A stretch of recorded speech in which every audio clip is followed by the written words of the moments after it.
Si tu penses que les stéroïdes oraux sont moins dangereux parce qu'ils sont pas en injection puis sont moins forts à cause qu'ils sont pas en injection puis c'est des petites pilules comme ça, ben tu te trompes, t'es stupide. Honnêtement, les stéroïdes oraux sont beaucoup plus dangereux que ceux en injection. Je t'explique un peu le pourquoi du comment dans cette vidéo-là. Premièrement, qu'est-ce que les stéroïdes oraux? Il y en a plusieurs. Tu as des dérivés de DHT, tu as des dérivés de testostérone, tu as des stéroïdes que le monde prend généralement tels que l'Anavar, tu as le Winstrol, tu as le Turinabol, tu as l'Anadrol, le Dianabol, tu as le Superdrol, tu as le méthyltrianolone, tu as l'allotestin, Je suis sûr que j'en ai manqué là-dedans. Il y en a beaucoup de stéroïdes oraux. Bon, premièrement, quel stéroïde oraux que le monde prenne le plus en général? L'Anavar, l'Anadrol, par la suite, tu as le Winstrol. C'est les trois que les gens prennent le plus. Ça aussi, des fois, le Dianabol. Mais on sait que c'est moins populaire. Premièrement, qu'est-ce qu'ils vont faire, les stéroïdes oraux? Ils vont jouer avec tes HDL, LDL. Ils vont avoir des effets comme ça dans ton système hormonal, des peak and down, fait que tu vas avoir des up and down, ça va jouer dans ta tête. Si tu aimerais progresser, gagner le plus de masse musculaire le plus rapidement possible ou perdre du gras, n'hésite pas à me contacter en coaching. Dans le fond, moi je suis Gabriel Garipi, IFBB Pro. En Open Bodybuilding, j'ai amené 8 personnes IFBB Pro au travers des dernières années. J'ai des centaines de transformations physiques. Avec moi, ça comprend du coaching complètement personnalisé, programme d'entraînement, suivi hebdomadaire, ainsi que diète personnalisée fait pour toi pour que tu aies les résultats désirés. Alors, je laisse mon lien dans la description. N'hésite pas à prendre une consultation, c'est totalement gratuit. Par la suite, oui, ça va te donner un gros kick sur le coup, mais la demi-vie, comme j'ai dit, est courte, tu vas avoir un down. Par la suite, stéroïdes oraux, dur sa digestion, dur sur ton foie. J'ai rarement vu du monde digérer bien de l'anadrol, honnêtement. Même si l'anadrol, on pense qu'il est super toxique pour le foie, il est peu toxique pour le foie, il est bien plus dur sa digestion. Par la suite, les stéroïdes oraux, le monde pense que parce que c'est en pilule, ça scrapera pas ton HPT, qui est l'axe qui va te permettre d'envoyer un signal à tes testicules de produire de la testostérone naturelle. Ben non, les stéroïdes oraux font un PCT. Oui, ça scrape ta testostérone naturelle. Ce qui veut dire que ça se peut que si tu fais pas de base de test, tu fais un cycle d'oraux, tu n'as plus de libido, que tu débandes, que ta blonde t'excite plus tant que ça. Pas trop cool, hein?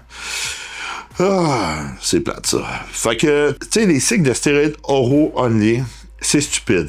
Honnêtement, si t'es pas prêt à faire des stéroïdes injectables, fais pas des stéroïdes oraux, fais-en juste pas, reste naturel. C'est ce que je dis à tout le monde. Parce que les stéroïdes injectables, ils ont ce qu'on appelle la base, qui est la testostérone. C'est la base de tous les cycles. Si tu fais un cycle, il faut la base qui est de la testostérone. Pourquoi? Pour maintenir ta libido, ton estradiol, etc. Dans le fond, je peux en parler dans une autre vidéo. Par la suite, est-ce que les stéroïdes injectables sont moins dangereux? La réponse est non. C'est sûr que si tu fais un cycle, il faut que tu fasses des injectables, mais attention, à chaque fois que tu t'injectes, tu es à risque de pogner une infection, un abcès, tu es aussi à risque de pogner un mauvais produit, qui peut avoir été infecté. C'est des risques qui viennent avec. Les stéroïdes injectables, faut que tu saches te désinfecter comme faut pas que tu aies peur des aiguilles, faut que tu saches te piquer. Tu sais, c'est des choses qui sont vraiment un peu poches, honnêtement. Fait que, oui, c'est vrai que c'est plate de s'injecter des stéroïdes, mais c'est le way to go si tu veux progresser dans le sport qu'on appelle le bodybuilding, où tu vas avoir le meilleur physique ever, genre... les stéroïdes oraux ne sont pas généralement la solution. Normalement, on ajoute les stéroïdes oraux à un cycle de testostérone comme base, comme deuxième compound ou troisième compound. Dans le fond, les stéroïdes oraux vont être beaucoup plus toxiques pour ton corps, pour ton foie, pour ton cholestérol. C'est vraiment une mauvaise idée d'embarquer des stéroïdes oraux seulement. Surtout pour cracher ta testostérone naturelle avec quelque chose comme de l'Anavar. Si tu craches ta testostérone naturelle avec de l'Anavar, tu vas voir que tes gains vont être très peu. Puis, tu sais, vous allez rire, mon premier cycle, à moi, c'était de l'Anavar. Honnêtement, j'étais dumb. On l'a tout été dans le temps, hein? On n'avait pas les connaissances d'aujourd'hui, la science évolue. Comme mon caméraman vient de me dire, la science évolue.